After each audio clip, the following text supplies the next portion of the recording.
When two souls are destined to be together, they are connected by an invisible thread, no matter the time, place, or situation. This thread may stretch or tangle, but it will never break.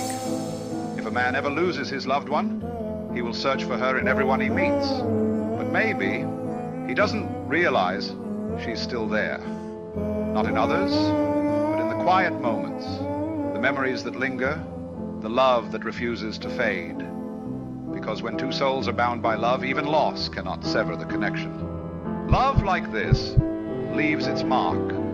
It's in the way the air feels heavier in their absence, in the way certain places or songs seem to pull at your heart.